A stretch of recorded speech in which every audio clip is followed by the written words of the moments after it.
بسم الله الرحمن الرحيم. يا أيها المزمل قم الليل إلا قليلا نصفه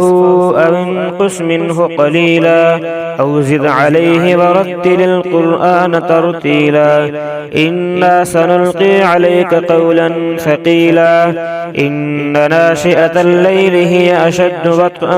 وأقوم قيلا إن لك في النهار سبحا طويلا واذكر اسم ربك وتبتل إليه تبتيلا رب المشرق والمغرب لا إله إلا هو فاتخذه وكيلا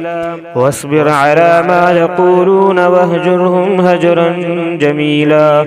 وذرني والمكذبين أولي النعمة ومهلهم قليلا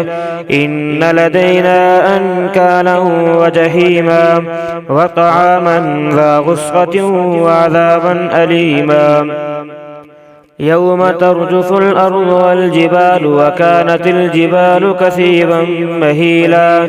إنا أرسلنا إليكم رسولا شاهدا عليكم كما أرسلنا إلى فرعون رسولا فعصى فرعون الرسول فأخذناه أخذا وبيلا فكيف تتقون إن كفرتم يوما يجعل الولدان شيبا السماء منفطر به كان وعده مفعولا إن هذه تذكرة فمن شاء اتخذ إلى ربه سبيلا إن ربك يعلم أنك تقوم أدنى من ثلثي الليل ونصفه وثلثه وطائفة من الذين معك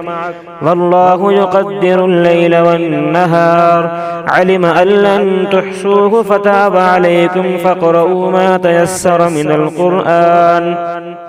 علم أن سيكون منكم مرضى وآخرون يضربون في الأرض يبتغون من فضل الله وآخرون يقاتلون في سبيل الله فاقرؤوا ما تيسر منه وأقيموا الصلاة وآتوا الزكاة وأقرضوا الله قرضا حسنا وما تقدموا لأنفسكم من خير تجدوه عند الله هو خيرا وأعظم أجرا واستغفروا الله إن الله غفور رحيم.